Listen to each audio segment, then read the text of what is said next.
proyectos de ley, por lo menos, que se debatirán esta tarde en el Congreso de la República y que en buena cuenta lo que señalan es que estos sean cremados y sus restos, ¿no?, las cenizas lanzadas al mar para evitar lo que hemos venido diciendo, que hay un lugar físico que luego pudiera convertirse en lugar de culto de aquellos que alaban y admiran y siguen la ideología criminal y terrorista de Sendero Luminoso.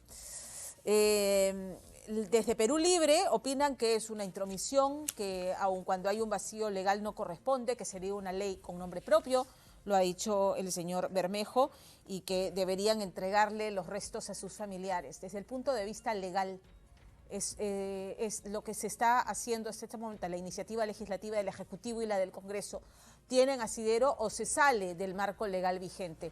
Benji Espinosa es abogado penalista y está con nosotros para que nos ilustre del tema. Doctor Espinosa, buenas tardes. Pamela, muy buenas tardes. A ver, hay un vacío legal, lo ha señalado la fiscal de la Nación. ¿Es correcto? ¿Qué es lo que se señala respecto a qué hacer con los cuerpos de criminales como Abimael Guzmán? ¿O no hay nada al respecto? Es verdad, vamos a partir por la premisa cierta e indiscutible de que existe un vacío legal en la materia. El artículo 114 de la Ley General de Salud establece que en los casos de cadáveres no identificados o cadáveres identificados que no son reclamados dentro de las 36 horas por sus familiares, puede disponerse el destino del cadáver para que sea materia de investigación o estudio. Eso es lo que establece el 114. El 114 de la Ley General de Salud no contempla el caso Abimael. Entonces, estamos frente a un vacío legal. Ahora, se ha presentado un proyecto de ley por parte de la Fiscalía de la Nación en donde se pretende incorporar un segundo párrafo al dispositivo del 114 de la Ley General de Salud, en el cual le da la facultad al fiscal o al juez indistintamente para que decida sobre el destino del cadáver en casos en donde exista un riesgo real y latente de que pueda afectarse la seguridad y tranquilidad públicas, como es el caso de Abimael. Pero acá quiero hacer una aclaración, porque en efecto hay algunas voces que sostienen que no, que la ley impediría por completo que se pueda cremar o establecer el destino del cadáver de Abimael, que es un objeto de derecho, no un sujeto de derecho.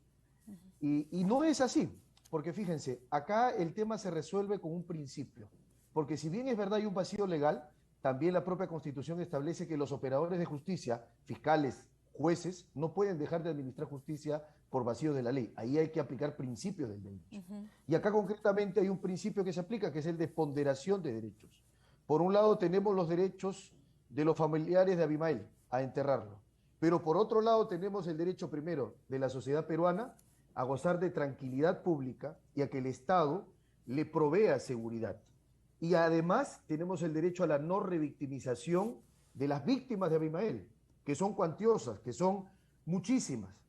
Y entonces, en la ponderación, evidentemente en este ejercicio de ponderación, se inclina, en el caso concreto del cadáver de Abimael, hacia proteger los derechos de la sociedad peruana y los derechos en particular de las víctimas y sus familiares, las víctimas y familiares de Abimael Guzmán Reynoso. Y eso, Pamela, eso se ha aplicado en otros casos, en otros supuestos. Te pongo un ejemplo, si me lo permites. Sí, por favor. Hubo un caso muy singular que ocurrió en la jurisprudencia constitucional. Dos padres que profesaban una religión específica, a través de la cual esa religión no les permitía que sea una transfusión sanguínea de su hija.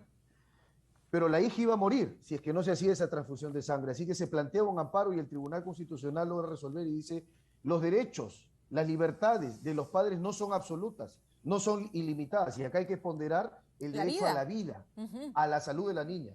Y se ponderó hacia el favor del derecho a la vida y salud de la niña. Pasa también en otros casos, por ejemplo, en los procesos penales. Hay pruebas que se obtienen violando la ley, pero que por su interés decisivo que tienen en el proceso, se hace ahí una ponderación de intereses entre el interés individual del procesado y el interés público de lucha contra la no impunidad, y prevalece este último, y se ha aplicado en muchos casos. Por último, un ejemplo bastante tangible, cuando se establece la prohibición de no pasarse la luz roja, pero ¿qué pasa con las ambulancias que van a atender una emergencia? Claro. Tienen que pasarse la luz roja porque prevalecen los derechos de la colectividad, que es lo que debe aplicarse en este caso. Ok, entonces debe prevalecer el derecho de una colectividad más grande, es el derecho de los familiares de Abimael Guzmán versus el derecho de la sociedad peruana a vivir en tranquilidad, que la tranquilidad no se vea perturbada por eventuales hechos posteriores al entierro de Abimael Guzmán y además tomar en cuenta a las víctimas y familiares y de las víctimas de Sendero Luminoso. Es eso, y poner sobre la balanza qué pesa más. Exacto, Okay. exacto, Pamela. Y te comento que hay un antecedente interesante en la jurisprudencia del Tribunal Constitucional. Tú recordarás el caso del mausoleo de Comas. Así es. A partir de ese caso se planteó una demanda constitucional que llegó al Tribunal Constitucional y el Tribunal Constitucional dijo textualmente, cito, dice, las expresiones de luto o conmemoración se pueden convertir en eventos de apología delictiva. Y en esos casos caben restricciones válidas a los derechos de los familiares de los condenados por terrorismo. Sí se puede. Y el Tribunal Constitucional ha establecido una vía en ese caso. Ok. Entonces ya con esta jurisprudencia el Tribunal Constitucional incluso hacía una resolución prospectiva, ¿no? O sea, esto puede considerarse como jurisprudencia, porque el jurado, el colegiado lo que está diciendo es, claro, aquí lo que puede ocurrir en este mausoleo es que haya en el duelo se sume la apología, que es un delito, y por lo tanto, preveyendo que eso puede ocurrir, chao. O sea, cortamos de raíz.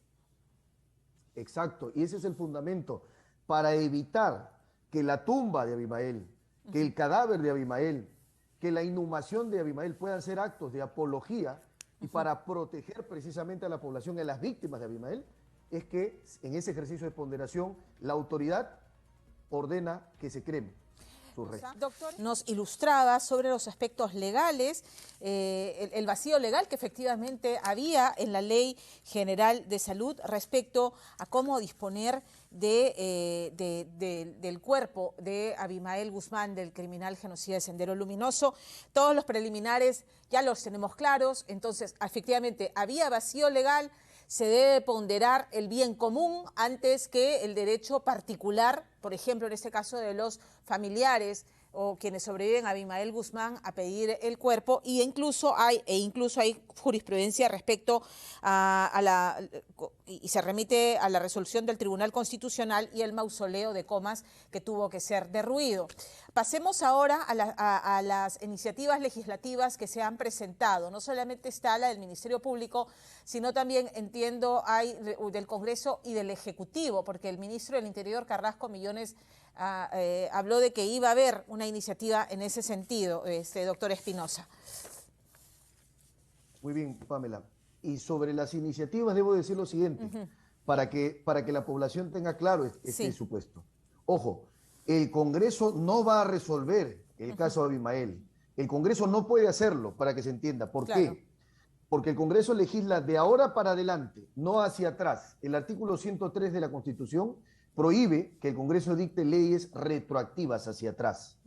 Entonces, sí es importante que a propósito de la discusión del caso Abimael, establezcamos normativas que den soluciones a estos problemas, en garantía de los derechos de toda la sociedad. Pero ojo, repito, así el Congreso dilate el debate, demore o lo haga rápido, en nada va a cambiar lo que diga el Congreso con la ley que ellos aprueben para la situación Abimael. Es imposible. Algunos han dicho que sí, que el Congreso resolverá. El Congreso no puede resolver porque no se lo permite el ordenamiento jurídico. Pero sí es importante que se legisle sobre este tema. O sea, pero lo que se apruebe hoy en el Congreso, ya para terminar, porque está el premier Bellido respondiendo preguntas de la prensa, ¿lo que se apruebe hoy en el Congreso no va a poder aplicarse en el caso de Abimael Guzmán? No, no va a poder aplicarse porque la ley no es retroactiva. El Congreso dicta leyes que son vigentes a partir del día siguiente de su publicación. Para adelante. De acuerdo, no hay retroactividad, pero el Ministerio Público podría eventualmente, sin esta ley aprobada, determinar con este criterio y con la jurisprudencia del Tribunal Constitucional, decidir que no se entrega el cuerpo a los familiares, sino que se procede a la cremación. Lo que pasa es que yo concretamente en el caso no podría hacerlo porque el Ministerio Público tendría que aplicar la ley retroactivamente también. Por eso es que, ¿cuál es la solución? La Doctor solución Espinosa, es, sí, brevemente, ¿ah? porque tengo que ir con el Premier Brevemente, Bellido. Sí. la solución es que declaren fundado la demanda de amparo colectiva que ha presentado el Procurador del Estado, Daniel Soria Luján. Esa es la solución, que plantea ponderación. El Ok. juez tiene la respuesta en el caso, no el Congreso. Le agradezco mucho, doctor Espinosa, y gracias por la paciencia de esperar para respondernos.